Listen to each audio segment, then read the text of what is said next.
Astaghfirullah. Assalamualaikum warahmatullahi wabarakatuh. Bismillah wassalatu wassalamu ala rasulillah wa ala alihi wa sahbihi wa mawalah wa la hawla wa la quwata illa billahi wa ba'du. Alhamdulillah, di malam hari ini kita perdana duduk bertalabul ilmi di Pondok Pesantren Cahaya Ilmu. Baik, langsung aja. Karena sesuai dengan permintaan, kita mulai dari awal Al-Quran. Dan awal Al-Quran itu dimulai dari surah Al-Fatihah. Saya tidak akan mengkaji secara rinci tentang ayat per ayat dalam surah Al-Fatihah, tetapi saya ingin mengkaji dari sisi asrar, rahasia-rahasia, faedah-faedah yang ada dalam surah Al-Fatihah. Ma'asyiral muslimin yang dimuliakan Allah Subhanahu wa taala, surah Al-Fatihah ini adalah surah teragung yang diberikan kepada Rasul dan juga kepada seluruh umat Islam. Karena surah Al-Fatihah ini dipisahkan dari Al-Quran. Allah Subhanahu wa ta'ala ketika menganugerahi Al-Quran itu, Allah sendirikan Al-Fatihah.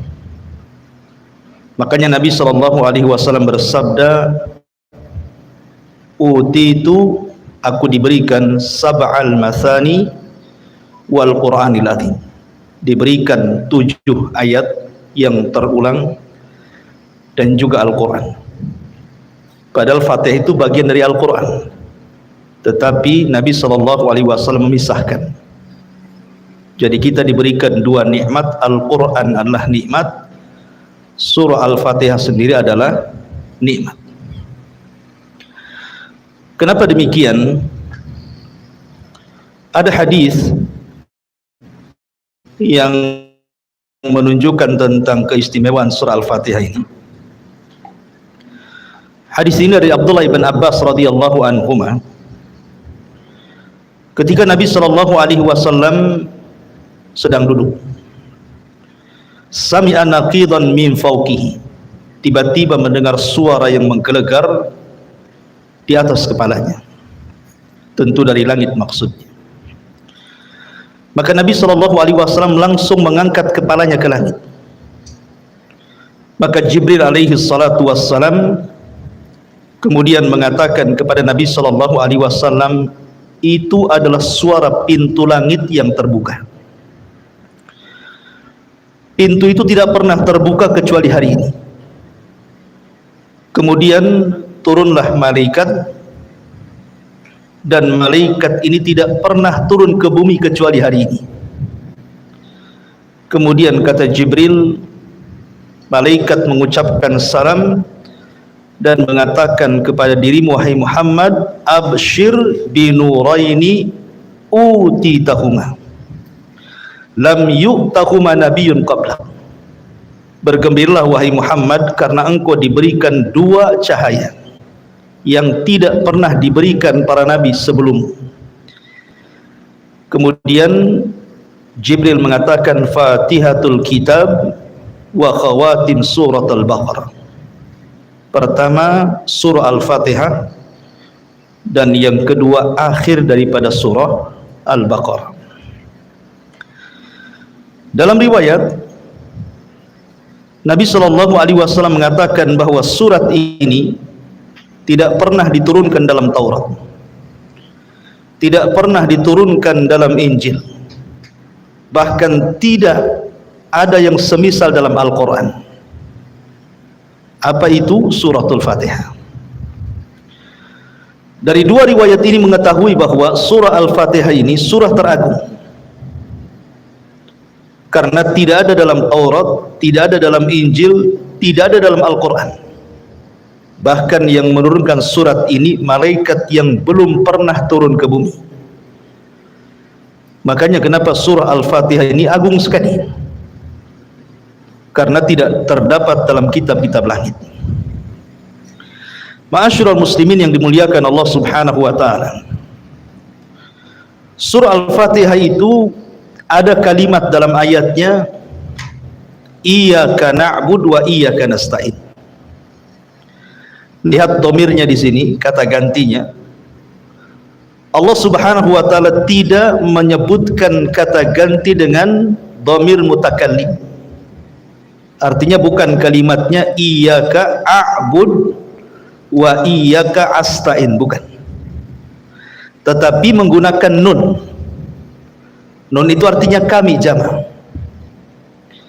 Seolah-olah surat ini bukan hanya dihafal orang-orang tua saja, tapi semua manusia akan menghafal surat ini, mau anak-anak, mau orang dewasa, mau orang tua, mau perempuan, mau laki-laki, semua membaca surah Al-Fatihah. Itu diantara sirul Fatihah, rahasia surah Al-Fatihah.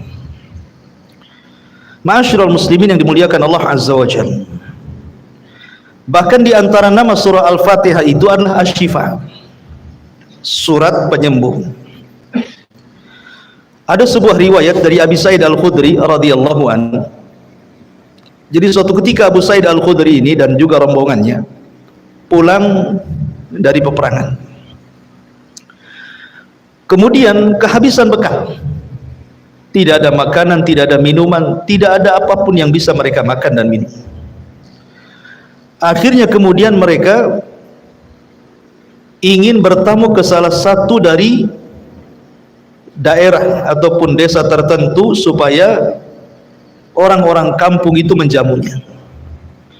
Tapi qadarullah, orang-orang kampung itu semua bakhil, tidak ada yang mau untuk menjamu rombongan para sahabat ini. Akhirnya kemudian para sahabat ini pun keluar dari kampung itu dan hendak mencari kampung lain. Qadarullah, rupanya ketua kampungnya tersengat kalajengking. Ketika tersengat kalajengking karena orang kampung itu tidak ada yang sanggup mengobati, dan dilihatnya para sahabat yang kampung itu nampaknya ada di antara mereka yang mampu mengobati, makanya orang kampung mengejar sahabat ini. Kemudian mengatakan, sudikah kalian mengobati ketua kami? Karena sahabat sudah sakit hati itu, masuk kampung minta dijamu, nggak ada yang ngasih.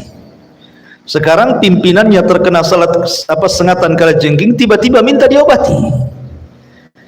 Akhirnya para sahabat mengatakan, mungkin bahasa kita enak saja kan itu ya, saya minta makan tak dikasih, sekali kalian sakit minta diobati, itu bahasanya.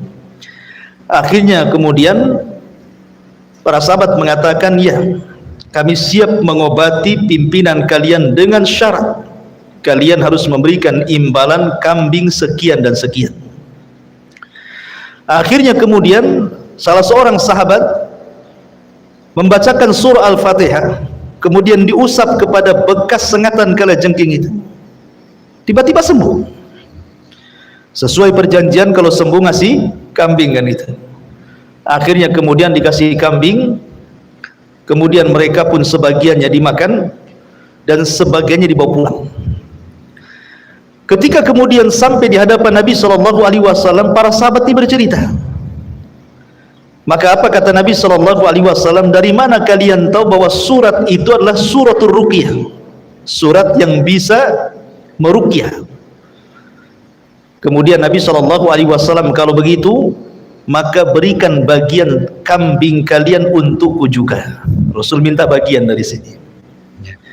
Maka dari kisah ini, surat Al-Fatihah itu disebut dengan suratul Syifa, surat untuk menyembuhkan. Al-Imam Ibnul Qayyim rahimahullahu ta'ala itu mengarang satu kitab, judulnya Madarijus Salikin fi iyyaka na'budu wa iyyaka nasta'in. Itu beliau memberikan faedah banyak tentang surah Al-Fatihah. Lah kata Imam Ibnul Qayyim rahimahullahu ta'ala, dia mengatakan kullu da'in lahu dawa, setiap penyakit itu pasti ada obatnya. Kemudian dia mengatakan wa ana ahsantul mudawamata bil fatihati, dan aku menganggap baik dengan terus membaca Al-Fatihah apabila aku sakit. Jadi kata Ibnul Qayyim rahimahullahu ta'ala, setiap aku sakit kubacakan surah Al-Fatihah dengan niat kesembuhan, dan setiap aku membaca surat itu maka Allah sembuhkan penyakitku.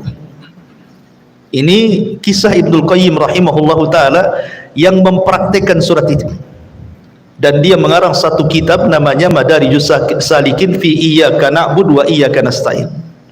Luar biasa. Intinya bahwa surah Al-Fatihah itu salah satu rahasianya adalah israrnya dalam sebuah pengobatan. Saya akan rangkum beberapa rangkuman tentang rahasia di balik makna surah Al-Fatihah. Kenapa surah Al-Fatihah itu disebut Ummul Kitab? itu artinya induk dari semua kitab. Karena kata Imam Ibnul Qayyim rahimahullahu ta'ala, sesungguhnya Allah subhanahu wa ta'ala ketika menurunkan kitab-kitab dari langit itu, jumlahnya berapa? 104 kitab. Walaupun yang kita kenal hanya Taurat, Injil, Zabur, Al-Quran. Sama dengan para rasul kan. Rasul yang diutus itu 102, Nabi yang diutus 124.000, dalam riwayat 120.000. Adapun jumlah Rasul 315. Tapi yang kita kenalkan cuman 25 Nabi. Begitu juga malaikat. Malaikat paling yang kenal Jibril, Mikail, Israfil kan, terbatas saja yang kita kenal nama-namanya. Tapi malaikat itu jumlahnya banyak. Makanya Allah mengatakan di dalam Al-Qur'anul Karim, wa ma ya'lamu junuda rabbika illahu, tidak ada yang tahu jumlah berapa malaikat kecuali Allah. Jadi Al-Qur'an ataupun kitab-kitab langit ketika diturunkan itu jumlahnya 104 kitab. Lah yang 4 ma'ruf. Yang 4 itu ma'ruf, Taurat, Zabur, Injil, Al-Quran, ma'ruf. Ya. Tapi yang 100 ini kan tidak ma'ruf. Al-Quran hanya mengistilahkan dengan kalimat suhuf. Allah mengatakan inna hadza lafi suhufil ula suhufi Ibrahim wa Musa. Hanya mengistilahkan suhuf saja. Lalu 100 suhuf ini diberikan kepada siapa? Ada yang mengatakan 50 suhuf diberikan kepada Nabiullah Syith. Nabi Syith itu nabi setelah Adam, sebelum Idris. Kemudian 30 suhuf diberikan kepada Nabi Idris. Kemudian 10 suhuf diberikan kepada Nabi Ibrahim, dan 10 suhuf diberikan kepada Musa selain Taurat. Berarti jumlahnya 100. 50 diberikan kepada Syith, ditambah 30, berarti sudah 80 diberikan kepada Idris, yang 10-nya diberikan kepada Ibrahim, yang 10-nya diberikan kepada Musa. Kemudian di sana ada Taurat, ada Injil, ada Zabur, ada Al-Quran. Berarti semuanya 104 kitab.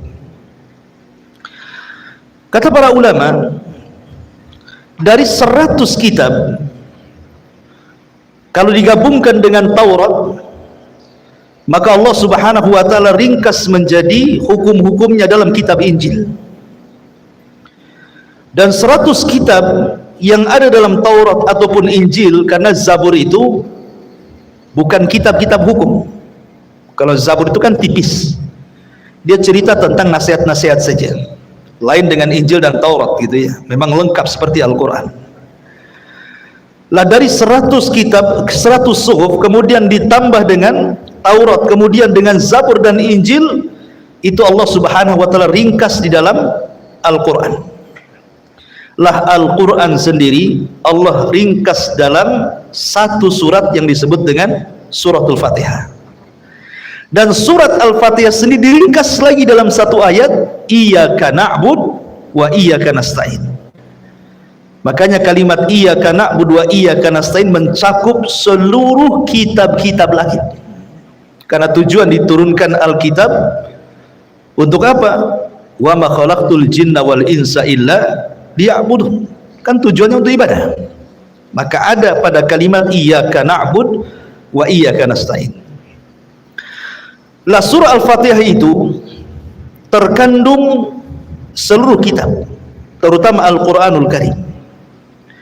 Kenapa demikian? Karena Al-Qur'an itu kalau kita bagi tiga, maka sepertiga Al-Qur'an itu bicara tentang akidah, sepertiga Al-Qur'an itu bicara tentang ibadah, dan sepertiganya bicara tentang akhlak yang di dalamnya ada kisah-kisah para nabi dan rasul dan iqab kepada orang-orang yang memusuhi para nabi dan rasul.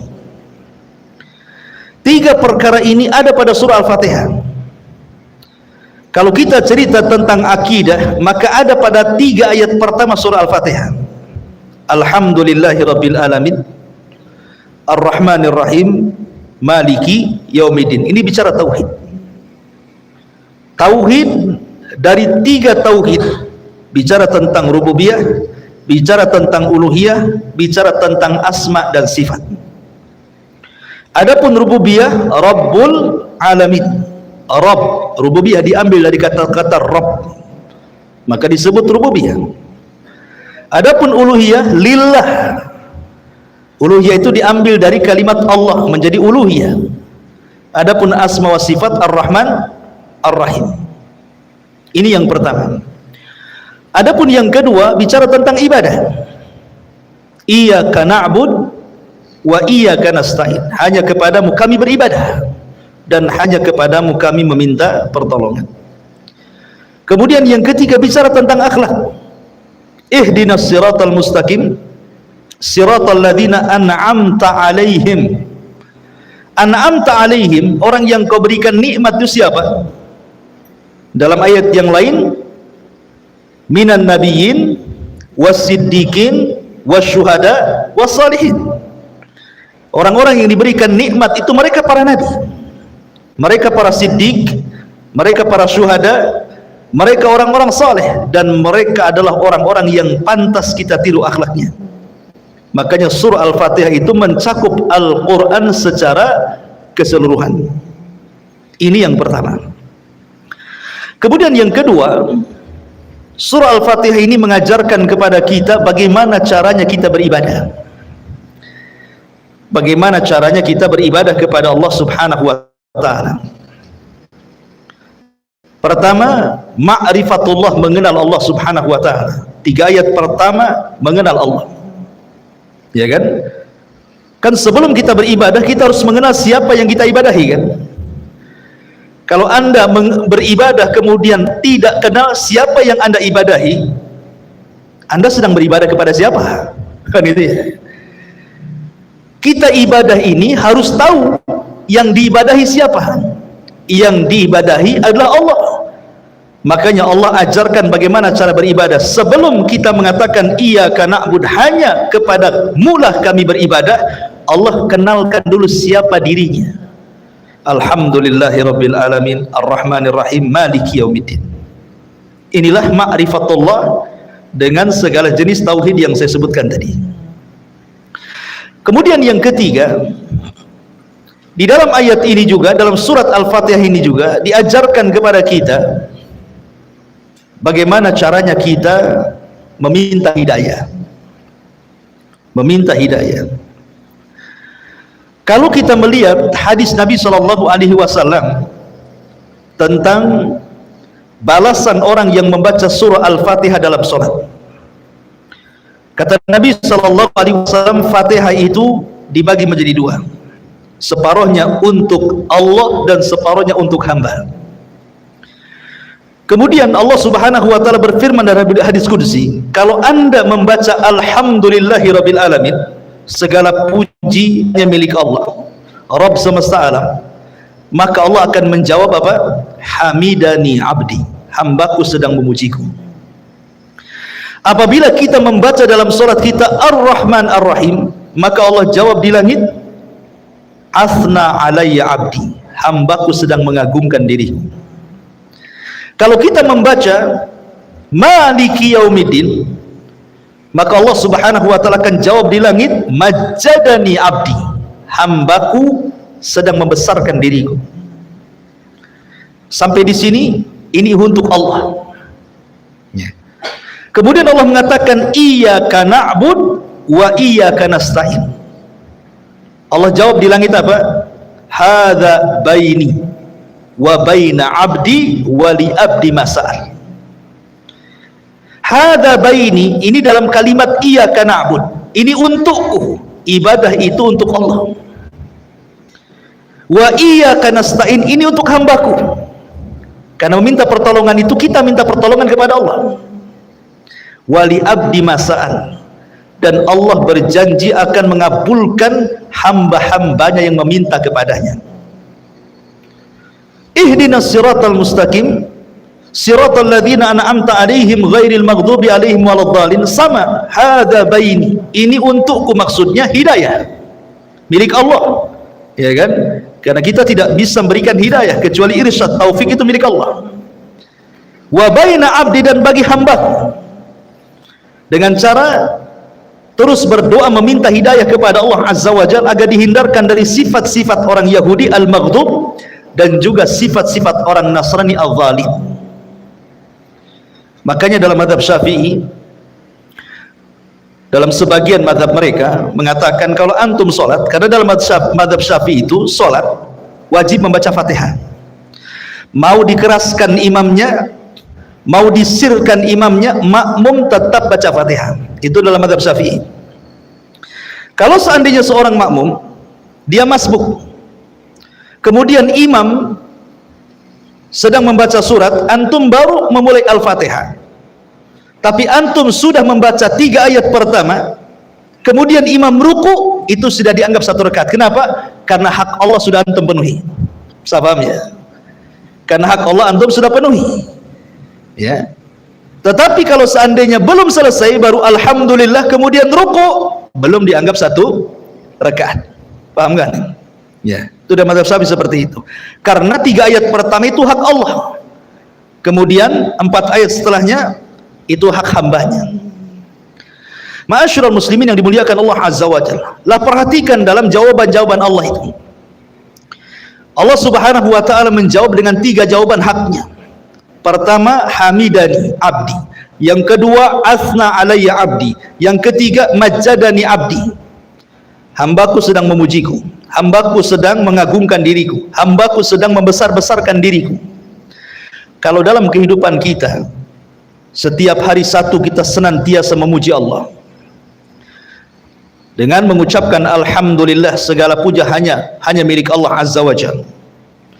Kemudian kita agungkan Allah, kemudian kita besarkan Allah, kemudian setelah itu kita beribadah kepada Allah Subhanahu wa taala, kemudian setelah itu kita berdoa kepada Allah isti'anah, maka 5 perkara ini sebab kita mendapatkan hidayah. Karena tartibnya seperti itu kan, ya.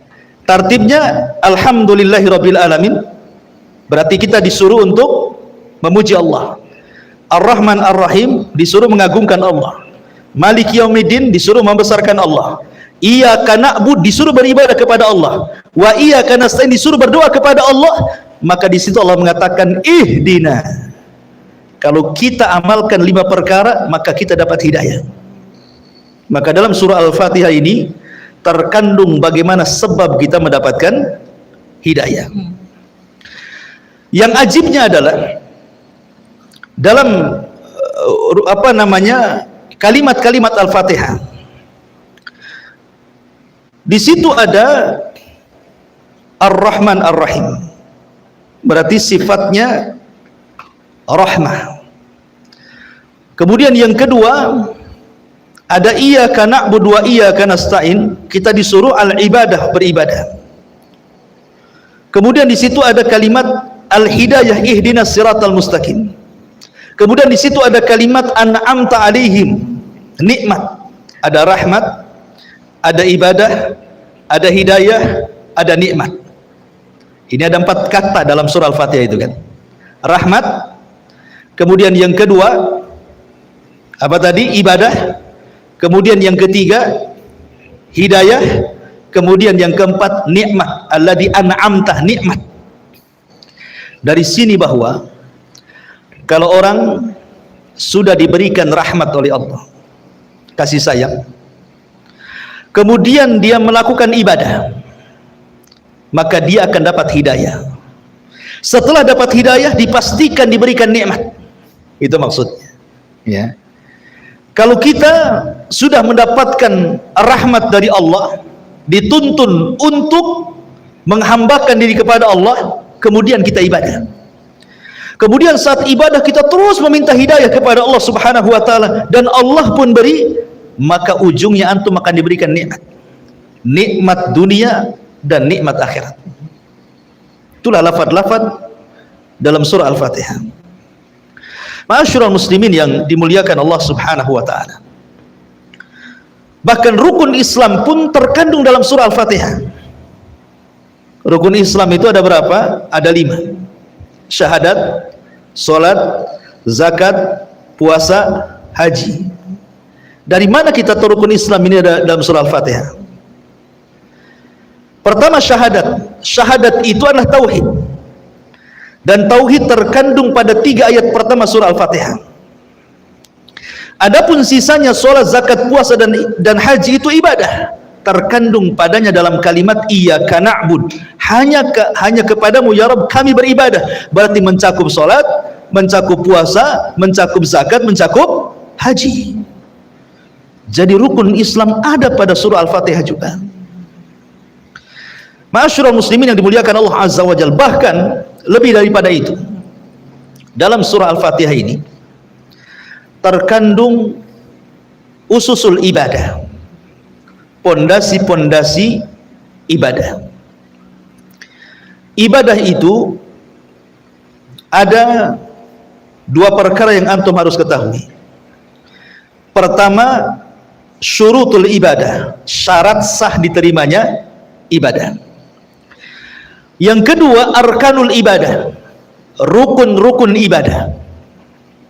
Dua-duanya ada dalam surah Al-Fatihah. Kalau bicara tentang syarat ibadah itu ada 2. Pertama, ikhlas. Ibadah itu harus ikhlas. Mana ayatnya? Alhamdulillah. Kita harus memuji karena Allah. Menunjukkan ikhlas. Tauhid uluhiyah di sini. Kemudian yang kedua, ittiba. Ihdinas siratal mustaqim siratal ladzina an'amta. Kita meminta petunjuk agar kita diberikan jalan kepada orang yang Kau berikan nikmat. Maka yang pertama orang diberikan nikmat adalah para nabi. Dan nabi yang diutus kepada kita siapa? Rasulullah. Kita harus mencontoh Nabi sallallahu alaihi wasallam. Maka di sini ada syurut ibadah. Kemudian yang kedua, arkanul ibadah, rukun ibadah. Rukun ibadah ada 3. Tidak bisa antum tinggalkan satu daripada 3 rukun ibadah ini. Ibadah tidak akan berpahala. Pertama, al-mahabbah, kecintaan kita kepada Allah. Yang kedua, al-khawfu, perasaan takut kita kepada Allah. Yang ketiga, ar-raja'u, perasaan harap kita kepada Allah Azza wa Jalla. Ini 3 perkara tidak boleh, tidak harus dihadirkan dalam ibadah. Ketika kita beribadah, kita harus cinta, bukan terpaksa. Ketika beribadah, kita harus takut tidak diterima ibadahnya. Ketika kita beribadah, kita harus mengharap dengan ibadah ini Allah akan berikan balasan berupa sorga dan kenikmatannya. Ini 3 perkara tidak boleh tinggalkan dalam ibadah. Makanya disebut arkanul ibadah namanya, rukun-rukun ibadah. Dan itu ada pada surah Al-Fatihah. Pertama, al-mahabbah, perasaan cinta. Alhamdulillah. Segala puja dan puji hanya milik Allah. Tidak mungkin kita memuja dan memuji Allah kecuali karena cinta. Makanya kalau orang cinta pasti memuji. Kalau orang benci pasti mencela. Kan begitu ya? Kalau kita memuji orang, hilang keburukannya, yang ada kebaikannya. Kalau kita membenci, hilang kebaikannya, yang ada keburukannya. Maka kalimat alhamdulillah itu artinya penanaman cinta kepada kita, cinta kepada Allah subhanahu wa ta'ala. Kemudian yang kedua, roja, harapan. Ar-Rahman Ar-Rahim, ini ada kandungan harapan. Kenapa?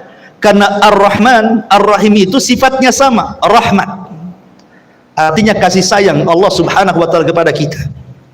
Di sini ada harapan, ada ketenangan bagi kita. Kita ini sedang bermuamalah dengan zat yang penuh dengan rahmat.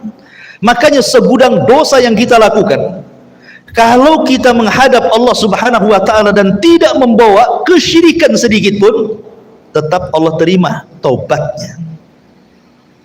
Bahkan orang yang berbuat syirik sekalipun kalau bertobat, tetap diterima taubatnya. Ada harapan, harap kepada Allah subhanahu wa ta'ala. Kemudian yang ketiga, al-khawf, perasaan takut. Dari mana kita ambil? Maliki yaumiddin, bahwa Allah itu raja di hari pembalasan. Kita harus takut. Makanya kata Umar bin Khattab radhiyallahu an, ketika memberikan catatan kepada kalimat Maliki Yaumiddin, beliau mengatakan, kalau seandainya orang paham bahwa di sana ada Yaumuddin, Yaumuddin itu hari pembalasan, ma'akalal qawiyyu dhaif, tidak mungkin orang kuat memakan orang lemah. Tidak mungkin orang itu semena-mena gitu ya, menindas itu tidak mungkin. Kenapa? Karena ada balasan. Iya, di dunia dia bisa menekan orang, di akhirat dia ditekan Allah. Kan itu ya. Makanya kalau paham bahwa Yaumuddin, apa din? Din itu bukan agama. Din itu artinya balasan. Semua orang akan dibalas karena kezalimannya. Makanya kalau orang paham perkataan Umar bin Khattab bahwa di sana ada hari pembalasan, tidak mungkin orang itu mencuri, tidak mungkin orang berdusta, tidak mungkin orang menipu, tidak mungkin orang zalim, tidak mungkin orang hasad, tidak mungkin orang menyakiti, tidak mungkin orang mencela, mencaci, memaki, menggibah dan yang lainnya. Kenapa? Di sana ada hari pembalasan gitu ya. Maka timbul perasaan al-khawfu, takut. Berarti dalam surah Al-Fatihah juga di situ ada ususul ibadah, namanya pondasi-pondasi ibadah, baik syaratnya ataupun rukunnya. Jadi luar biasa surah Al-Fatihah itu. Ya. Ma'asyiral muslimin yang dimuliakan Allah subhanahu wa ta'ala. Kemudian juga kalau kita melihat petikan-petikan dalam surah Al-Fatihah, Allah subhanahu wa ta'ala ketika menyebut kalimat alhamdulillahi rabbil alamin, pujian hanya milik Allah subhanahu wa ta'ala. Sering saya jelaskan kepada antum, kalimat alhamdu itu, alhamdulillah, itu bukan kalimat biasa, tapi kalimat yang luar biasa. Karena kalimat alhamdulillah ini yang mengucapkan bukan hanya sekedar manusia. Semua makhluk yang Allah ciptakan, mereka bertasbih dengan menyebutkan alhamdulillah. Ini kalau seandainya botol ini dia sedang bertasbih kepada Allah azza wa jal, kemudian kita mampu mendengar ucapan tasbihnya, pasti botol itu akan mengucapkan alhamdulillah. Tiang, kipas, apalagi di sini meja yang antum pakai itu, mereka semua bertasbih. Karena Allah yang mengatakan, wa im min kulli syai'in illa yusabbihuna bihamdi walakin la tafqahuna tasbihahu. Kan itu ya. Segala sesuatu yang Allah ciptakan itu semua bertasbih, cuman kalian tidak paham tasbihnya. Dengan apa mereka bertasbih? Bihamdi. Kalimat hamdi artinya kalimat alhamdulillah. Berarti kalau seandainya Allah perdengarkan pohon pisang bertasbih, pasti pohon pisang akan mengucapkan alhamdulillah. Kalau seandainya antum perdengarkan ayam sedang bertasbih, pasti ayam itu mengucapkan alhamdulillah. Kalau seandainya gunung itu antum perdengarkan bagaimana tasbihnya gunung, pasti gunung akan mengucapkan alhamdulillah. Segala sesuatu, mau lautan, mau ikan-ikan di dalam lautan, mereka bertasbih kepada Allah dan tasbihnya dengan ucapan alhamdulillahirabbil alamin. Alhamdulillah. Karena alhamdulillah itu mencakup segala lini kehidupan manusia. Bukan hanya diucapkan orang senang saja, orang susah pun mengucapkan alhamdulillah. Enggak percaya antum? Datang ke orang sakit. Gimana kondisinya? Alhamdulillah. Sakit saya tidak terlalu parah. Tuh sebelah sana itu sudah meninggal kemarin. Alhamdulillah juga dia. Padahal dia stroke. Ya. Apalagi orang sehat, kaifa haluk, alhamdulillah bi khair. Begitu ya. Antum datang ke orang fakir, orang miskin, kaifa haluk, bagaimana kondisimu? Kata orang fakir, alhamdulillah masih bisa makan. Gitu ya. Orang sebelah nasinya nasi kering katanya. Ya. Apalagi orang kaya, makin keras alhamdulillahnya. Kaifa haluk, alhamdulillah, tambah lagi oplet saya gitu. Semua orang mengatakan alhamdulillah. Mau orang sakit ya alhamdulillah, orang sehat alhamdulillah, orang miskin alhamdulillah, orang kaya alhamdulillah. Semua orang mengucapkan alhamdulillah. Bahkan para malaikat disebutkan di dalam Al-Qur'anul Karim. Lihat bagaimana para malaikat, seluruh malaikat, seperti Allah mengatakan dalam surah Ghafir ayat 7. Alladzina yahminuna al-arsya wa man hawlahu yusabbihuna bihamdi rabbihim. Dan para malaikat-malaikat pemikul arasy dan seluruh malaikat di sekitarnya, mereka bertasbih dengan menyebut alhamdulillah. Semua malaikat. Dan itu juga hal yang semana antum bisa buka dalam surah Zumar ayat 75 dan dalam surah Al-Baqarah ayat 30. Ketika malaikat mendengar Allah akan menciptakan makhluk berupa manusia Adam, apa kata malaikat? Ataj'alu fiha man yufsidu fiha wa yasfiku dima wa nahnu nusabbihu bihamdik. Dan kami bertasbih kepadamu dengan cara apa? Bihamdik, artinya mengucapkan alhamdulillah. Semua malaikat apabila bertasbih kepada Allah, pasti ucapan mereka alhamdulillah. Segala puja dan puja hanya milik Allah. Karena Allah itu paling suka dipuji. Tabiat manusia juga sama kan? Antum kalau dipuji senang kan? Oh tampan padahal tidak. Oh cakep padahal tidak gitu. Oh cerdas padahal bodoh gitu. Tapi kalau dipuji kan senang kan? Kalau makhluk saja suka dipuji, makanya kenapa banyak ibadah yang ditolak? Karena riya. Walillahi matsalul a'la. Tentu Allah lebih berhak untuk itu. Makanya kenapa Allah memuji dirinya tanpa harus mengatakan kul, tidak seperti kul a'udzu birabbin nas, kul huwallahu ahad, kul enggak. Tapi Allah mengatakan alhamdulillah. Allah tidak katakan kul ya Muhammad alhamdulillah. Ya, kenapa?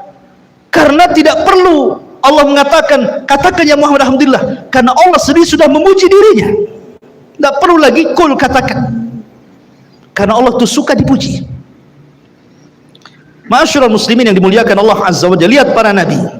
Nabi Nuh alaihi salatu wassalam, ketika dia diselamatkan oleh Allah Subhanahu wa taala setelah dia membuat kapal, dan kaumnya mengejek Nabi Nuh dan mengatakan, ya Nuh, kemarin kau jadi nabi, sekarang jadi tukang kayu pula katanya. Karena dia buat kapal, jadi diejek sama kaumnya. Nuh, kenapa kau tidak berdakwah lagi?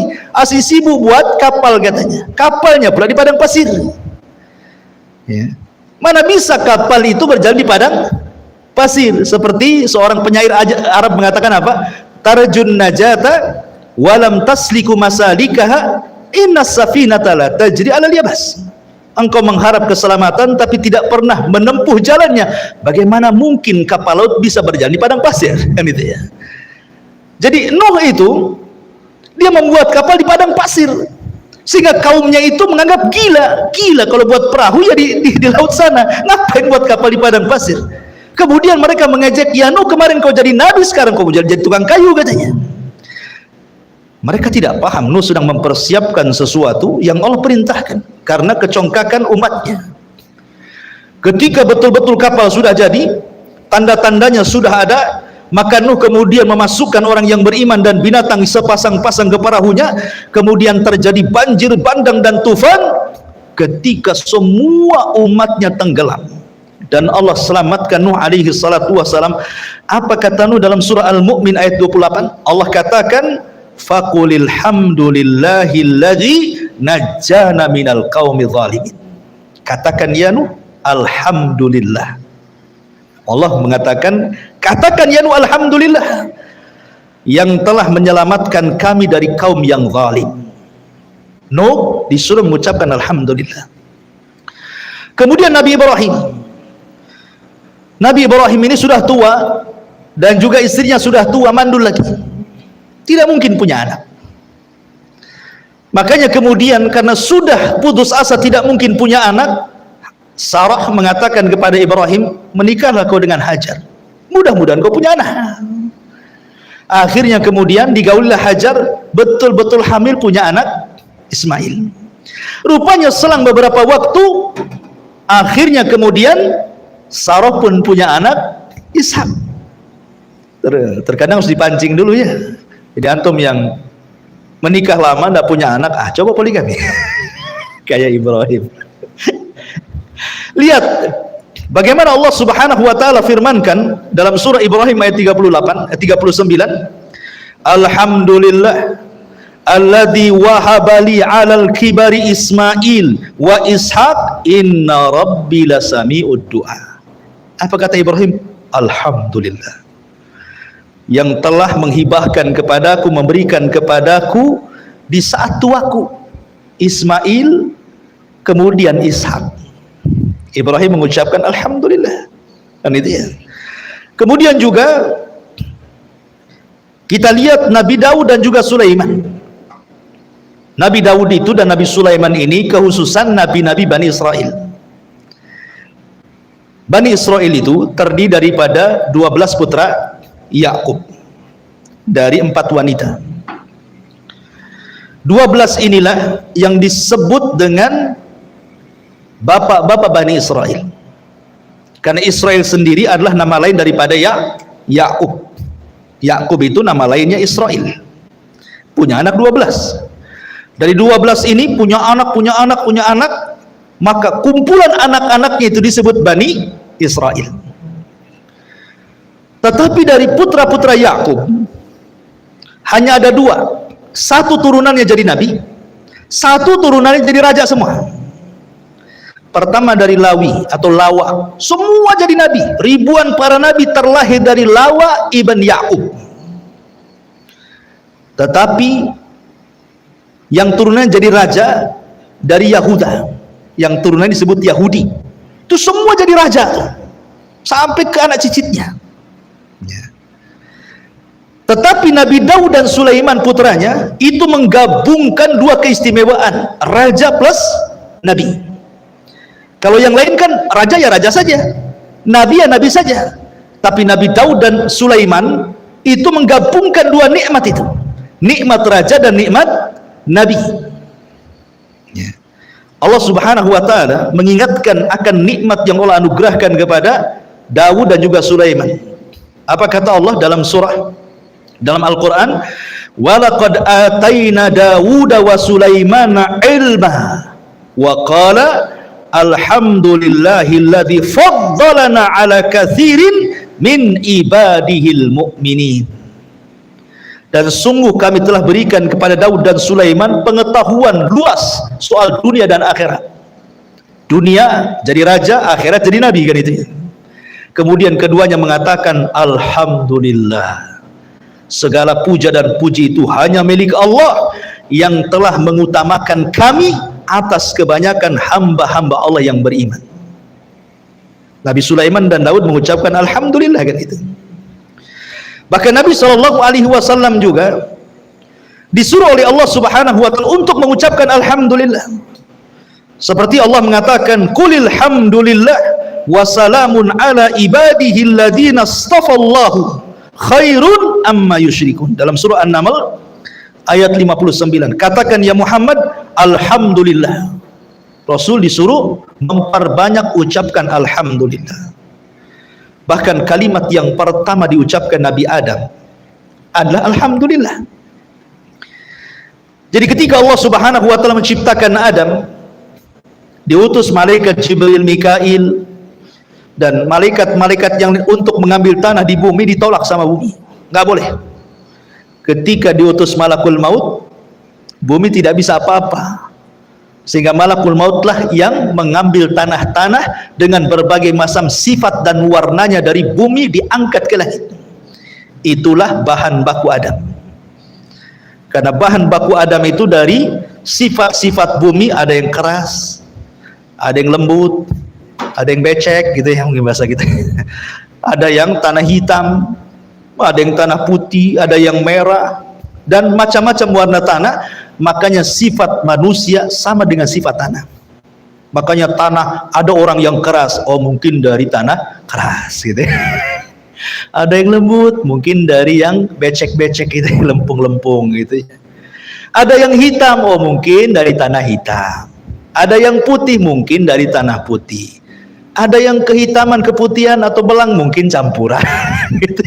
Jadi semua sifat manusia itu kembali kepada sifat tanah ya. Diangkatlah Nabi bahan baku Adam ini ke langit.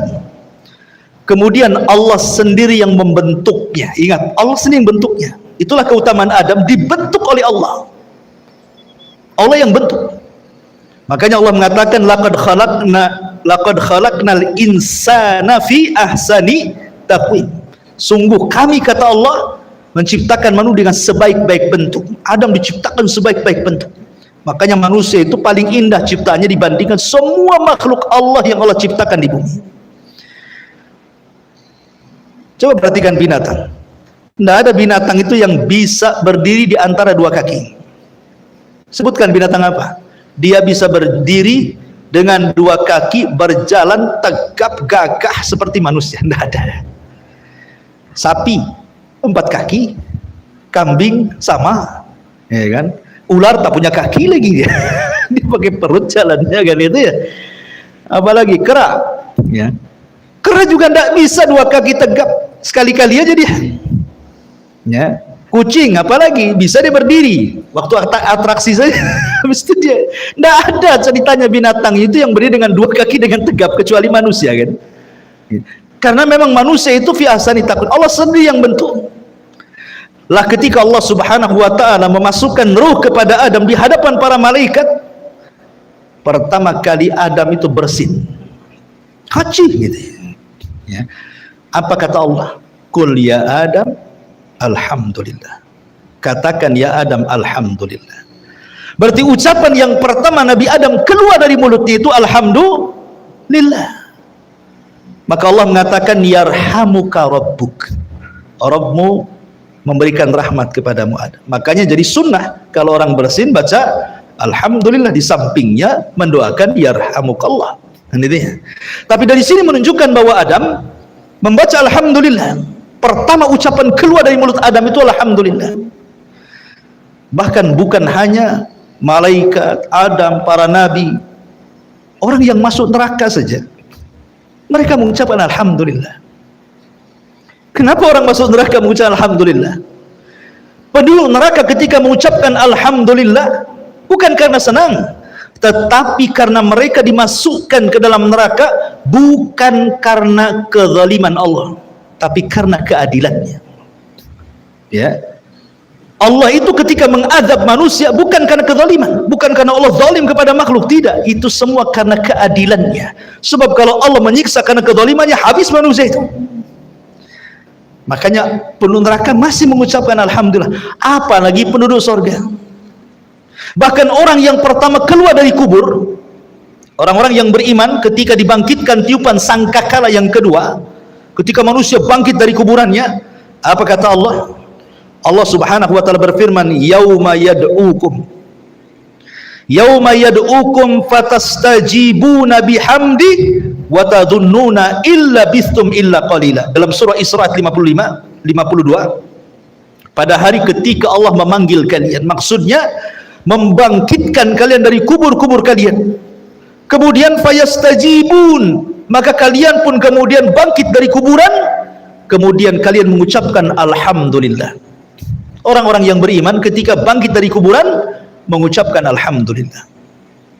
Ketika mereka masuk ke dalam sorga, mereka pun mengucapkan alhamdulillah. Alhamdulillahilladzi hadana li hadza wa ma kunna linahtadiya laula an hadanallah. Ini kalimat ketika masuk ke dalam sorga. Ketika di dalam sorga, mereka juga mengucap alhamdulillah. Wa qalu alhamdulillahilladzi adhaba annal hazan. Dalam surah Yunus ayat 9-10. Kemudian akhir ucapan penduduk sorga juga adalah alhamdulillah, sebagaimana Allah mengatakan di dalam surah Az-Zumar ayat 74, wa akhiru da'wana, dalam surah Yunus ayat 10, wa akhiru da'wahum anilhamdulillahi rabbil alamin. Lihat di sini, berarti orang yang beriman itu ketika keluar kuburan mengucapkan alhamdulillah, ketika masuk surga mengucapkan alhamdulillah, ketika dalam surga mengucapkan alhamdulillah, dan akhir ucapan penduduk surga alhamdulillah. Nah, jadi oleh karena itulah kenapa Rasul mengatakan, katakanlah alhamdulillah ala kulli hal, ucapkan alhamdulillah dalam kondisi apapun. Karena begini ikhwan, ketika antum kerja, yang sudah kerja, antum berangkat dari rumah ke tempat pekerjaan, ya, kemudian antum melihat ada orang yang kecelakaan, tertabrak blok gitu kan, mati. Harusnya apa yang antum katakan? Alhamdulillah. Supaya kita tidak seperti dia, gitu maksudnya, ya. Jadi setiap kita melihat musibah orang lain, ucapkan kalimat itu supaya jangan seperti dia.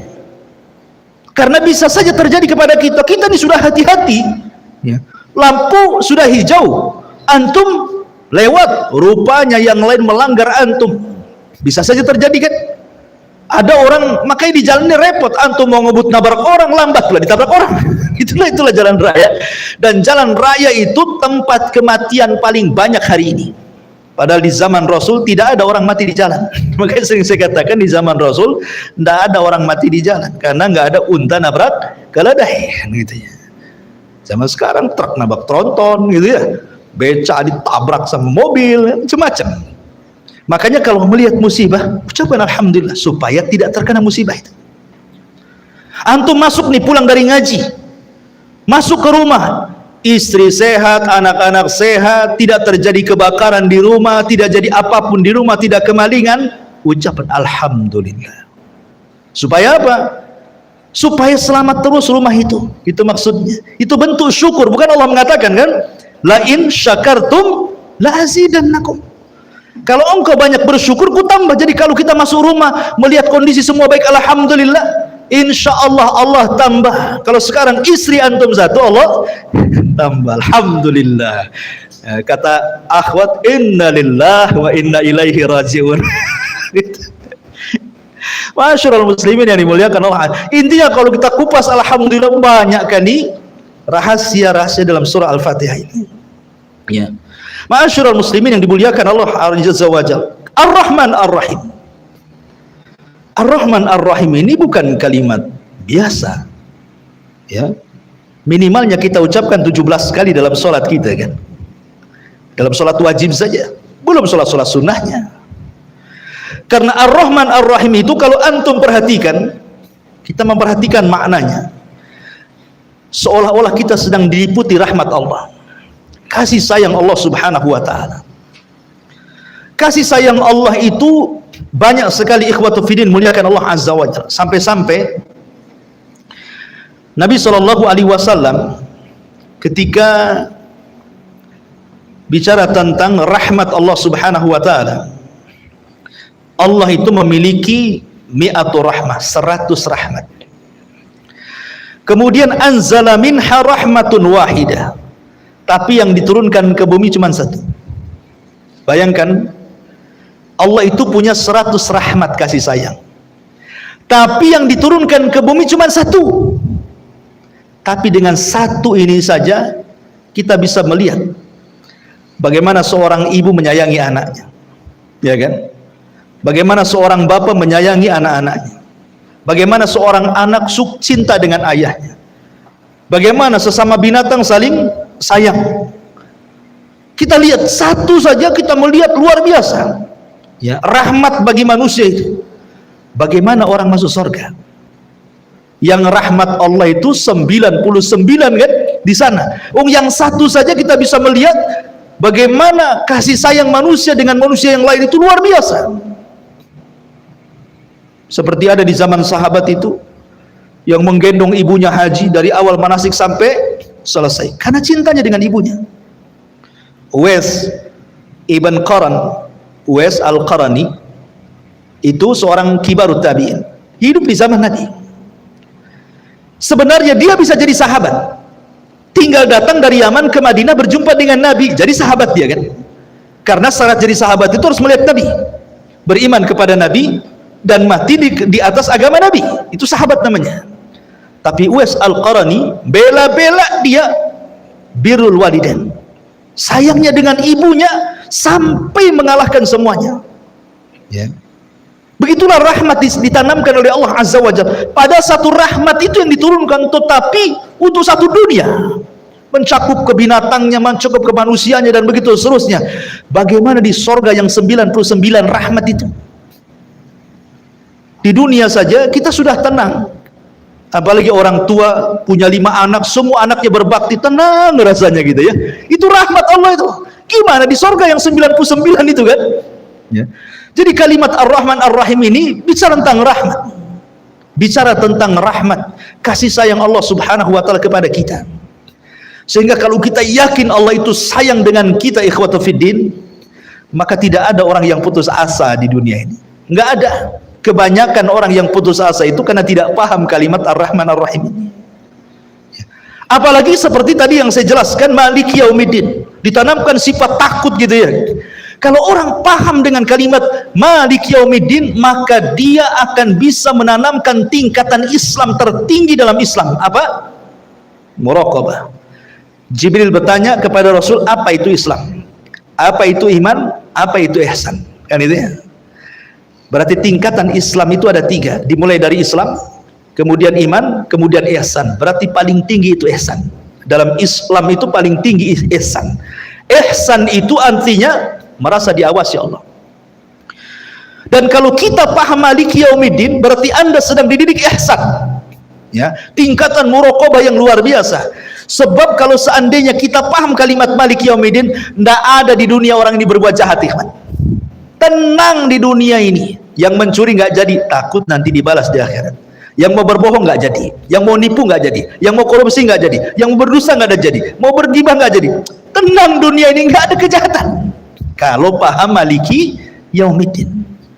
Tapi karena tidak paham, akhirnya kemudian habis sholat nyolong kotak infak. Berarti tidak paham dengan Maliki Yaumiddin tuh. Dia mau nyuri kotak infak itu sholat dulu dia, baca Fatihah juga dia, Maliki Yaumiddin, habis itu diambil pula kotak infak. Berarti nggak paham yang dibaca. Makanya baca surah Al-Fatihah itu dalam sholat itu janganlah dikebut-kebutkan, jangan pula satu nafas. Oh, dolin gitu kan ada tuh, ya. Sholat tarawih 5 menit 23 menit. Cuman dia bisa memahami Fatihah itu, karena setiap kalimat dalam surah Al-Fatihah itu ada jawabannya dan ada makna yang tersembunyi di situ untuk kita resapi gitu loh. Makanya wajar kalau seandainya Allah mengatakan innas salata tanha anil fahsya'i wal munkar, sesungguhnya salat itu bisa mencegah perbuatan keji dan mungkar. Keji itu ucapan kotor, mungkar itu perbuatan fasik. Karena orang yang salat kalau paham kalimat Maliki Yaumiddin tidak mungkin mengucapkan kalimat kotor, tidak pula mungkin melakukan perbuatan fasik. Kan itu ya? Karena pasti akan ada balasannya gitu maksudnya. Karena ada tuh pertanyaan, Ustaz, katanya sholat itu bisa mencegah perbuatan keji dan mungkar. Kok habis sholat masih banyak orang mabuk? Itu yang adzan itu tukang adu ayam itu katanya. karena tidak paham kalimat per kalimat dalam surah Al-Fatihah itu. Kalau dia meresapi Maliki Yaumiddin saja, sudah istirahatlah bumi dari penjahat. Itu satu ayat dalam surah Al-Fatihah, bisa istirahat bumi dari kejahatan. Tapi karena tidak paham yang dibaca, akhirnya wajar solatnya belum mampu merubah dari perbuatan keji dan mungkar itu. Karena Maliki Yaumiddin itu mengajarkan muraqabah tingkat tinggi itu, supaya kita jangan berbuat jahat dan hanya seolah-olah kita dilihat Allah. Kemudian kalau kita lihat juga kalimat iyyaka na'bud, hanya kepadamu kami beribadah dan hanya kepadamu kami meminta pertolongan. Kata Imam Ibnul Qayyim, Allah mendahulukan ghayah sebelum wasilah. Ghayah itu tujuan, wasilah itu perjalanan ke tujuan. Nah, itu ya. Kalau kita mau ke Batu Aji itu ghayahnya, perjalanannya itu disebut wasilah, ya kan? Allah mendahulukan ghayah, tujuan hidup manusia sebelum wasilah sampai ke tujuan. Karena tujuan kita ibadah, isti'anah itu wasilah, ya. Berarti kita diajarkan dalam kalimat iyyaka na'budu wa iyyaka nasta'in itu penghambaan diri. Apa sih itu ibadah? Ibadah itu kata lain daripada al-khudu wat tadzallul, itu ibadah. Khudu itu artinya merendahkan, tadzallul itu menghinakan. Kita merendahkan diri di hadapan Allah dan menghinakan diri di hadapan Allah. Makanya kenapa Allah itu paling suka kepada orang yang sujud. Karena ketika kita sujud itu betul-betul kita sedang merendahkan diri kepada Allah. Disitulah Allah akan ijabah setiap doa orang yang sujud. Karena hadisnya bahwa seafdal-afdalnya doa ketika sujud. Allah tidak mungkin menolak doa orang yang sedang sujud. Maka kalau ingin berdoa ketika sujud itulah, karena itu waktu rendah-rendahnya kita di hadapan Allah itu. Ketika merendahkan betul, meletakkan dahi di tanah, itulah sebenarnya merendahkan kita kepada Allah. Kalau orang paham iyyaka na'bud, saya kira tidak ada orang sombong di bumi ini. Enggak ada. Karena semuanya harus merendahkan kepada Allah. Tidak ada orang yang congkak, yang sombong, yang takabur, itu tidak ada. Kalau seandainya para penguasa itu ketika sujud dalam sholat, kemudian ketika dia membaca surah Al-Fatihah iyyaka na'bud, maknanya kita harus merendahkan dan menjadi hamba bagi Allah, tidak mungkin kemudian dia takabur ketika menjadi pemimpin. Karena di sana ada pemimpin yang sesungguhnya Allah Subhanahu wa taala. Apalah kita di hadapan Allah, wallahu akhrajakum min butuni ummahatikum la ta'lamuna syai'a. Ketika kita dikeluarkan dari rahim ibu kita, kita tidak tahu apa-apa loh. Melihat saja tidak, mendengar saja tidak, bergerak saja tidak bisa, lemah. Baru sedikit-sedikit Allah kasih pendengaran, kasih pemandangan, kasih gerakan, kasih kekuatan. Besar sedikit, kasih kuat badan, kasih kecerdasan. Dengan cerdas akhirnya sekolah, dengan sekolah jadi insinyur, jadi dokter, jadi ini, jadi itu. Semua Allah yang kasih. Lalu kenapa Anda sombong? Itu maksudnya. Karena tidak paham kalimat iyyaka na'budu wa iyyaka nasta'in. Kalau orang paham kalimat ini, tidak ada orang nyembah, sembah. Nah, kandungan Al-Fatihah itu luar biasa kemana-mana gitu. Iyyaka na'budu wa iyyaka nasta'in. Ihdinas siratal mustaqim. Ya. Ihdinas siratal mustaqim ini cerita hidayah. Hidayah itu penting, ikhwan. Karena orang kalau tidak dapat hidayah, sesat kita. Kalau sudah sesat, lihat akhirnya jadi pengebom. Khawarij sesat, jadi ngebom sana sini, kan itu ya. Kemudian Syiah sesat. Ketika Asyura tanggal 10 dipukul-pukul badan sampai bayi kecil diketuk kepalanya sampai keluar darah tuh. Supaya merasakan bagaimana perih pahitnya Husain ketika dibantai di Karbala katanya. Karena kesalahan mereka. Itu kan kesalahan orang Syiah menyuruh Husain dari Hijaz menuju ke Kufah. Rupanya dibantai di situ. Yang bantai pun orang Syiah. Sehingga mereka menyesal. Makanya setiap kemudian Muharram mereka membuat ulang tahun Karbala. Memukul-mukul. Lihatlah di YouTube tuh. Coba antum. Di pisau dikasih rantai itu, dipukul orang gila sampai bayi diketuk sampai keluar darahnya. Lihat, kalau nggak dapat petunjuk jadi gini ibadah ini. Ya. Lihat orang-orang yang merasa makrifat, akhirnya tidak sholat, tidak puasa, tidak zakat, tidak haji, karena sudah makrifat, sudah kenal dengan Allah, tidak perlu sholat lagi, tidak perlu puasa lagi, maksiat pun boleh, karena Allah ada pada hatinya, sudah berkumpul dengan badan yang disebut hululiyah, manunggali kaulu gusti, orang Jawa bilang. Sudah nyatu gitu ya, sudah nyatu, akhirnya buat apa lagi ibadah? Sholat yang penting eling katanya. Kalau sudah eling dikatakan sholat. Dalilnya apa? Innas sholata li dzikri. Sholat itu untuk mengingatku. Berarti kalau sudah ingat tak perlu sholat. Lihat akhirnya apa? Nggak sholat nggak apa. Lihat kalau nggak kasih petunjuk seperti ini jadinya. Ya. Jadi kalau kita tidak dapat petunjuk, sesat kita. Ya. Macam-macam. Akhirnya ada orang ngaku nabi, ada pula pengikutnya. Dulu ada namanya siapa, Ahmad Musaddiq kan itu. Saya dengar sudah tobat, alhamdulillah. Ya, sempat ramai gara-gara syahadatnya. Syahadu anna Muhammad Rasulullah diganti ashadu anna Muhammad Ahmad Musaddiq Rasulullah kan. Alhamdulillah, kalau beliau sudah tobat, alhamdulillah, kita doakan terus dapat hidayah. Tapi kalau orang tidak dapat petunjuk jadi gitu kan. Ya. Kemudian ngaku Imam Mahdi.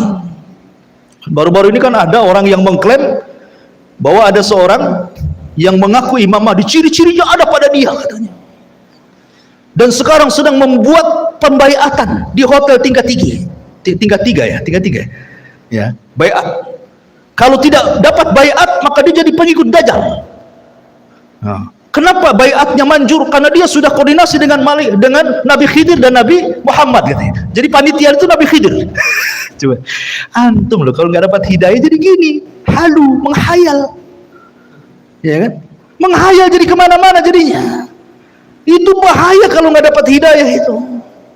Makanya setiap sholat kita minta kepada Allah, ihdinas siratal mustaqim, ihdinas siratal mustaqim, supaya kita dapat hidayah. Kalau nggak dapat hidayah jadi kayak gini nih, ajaran yang nggak jelas jadinya. Maka ihdinas siratal mustaqim ini penting, husul antum ketika, karena yang menyelamatkan kita di dunia dan akhirat itulah hidayah. Itu yang kita cari dari awal lahir sampai kita mati, hidayah. Apalagi yang kita cari kalau bukan hidayah? Makanya kenapa hidayah itu selalu didahulukan dalam doa Nabi, Allahumma inna nas'alukal huda wat tuqa wal afafa wal ghina. Ya Allah, aku minta kepadamu hidayah. Hidayah dulu Rasul meminta, baru takwa. Karena tidak mungkin dapat hidayah kemudian dia takwa, harus dapat hidayah dulu baru dia takwa. Allahumma nas'alukal huda wat tuqa, baru al-afaf, kehormatan, menjaga kehormatan, baru kekayaan terakhir. Minta kekayaan itu terakhir. Setelah kita meminta kepada Allah hidayah, kemudian meminta kepada Allah takwa, kemudian meminta kepada Allah al-afaf, kehormatan dijaga, baru minta harta. Kita manda, tiga-tiganya tidak ada, yang ada harta aja diminta. Ya Allah kapan kaya, ya Allah kapan maju, ini saya mau buat ini, mudah-mudahan rezekinya dirasakan. Tidak ada itu, semua mintanya aneh-aneh aja.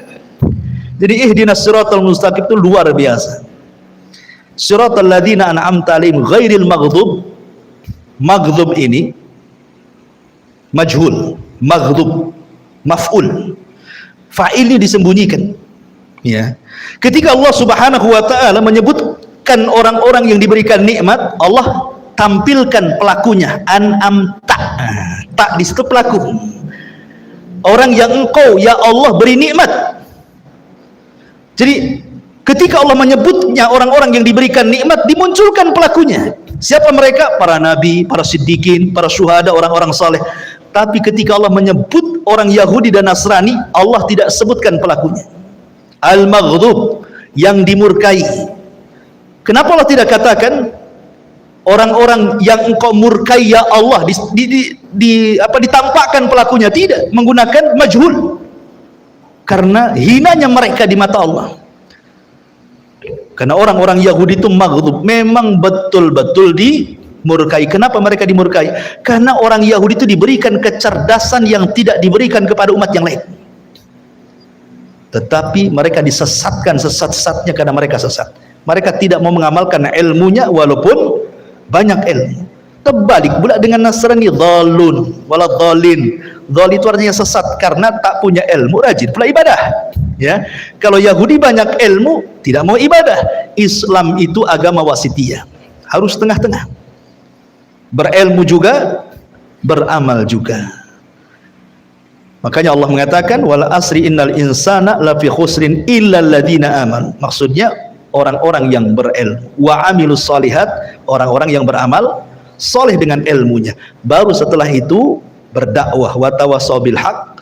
Baru setelah itu sabar ketika mencari ilmu, sabar ketika mengamalkan ilmu, sabar ketika mendakwahkan ilmu.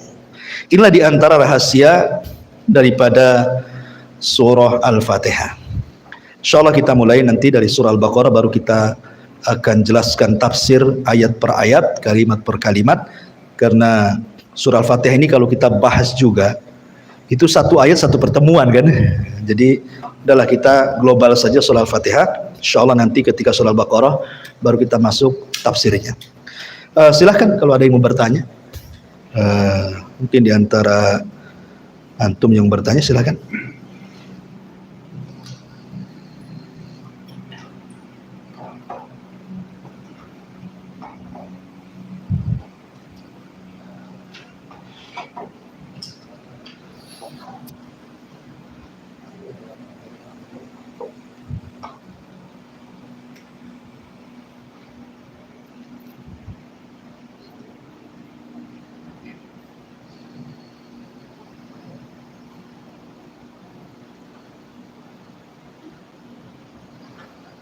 Karena ini perdana mungkin bawaannya ngantuk, kita tutup saja dengan kafaratul majelis.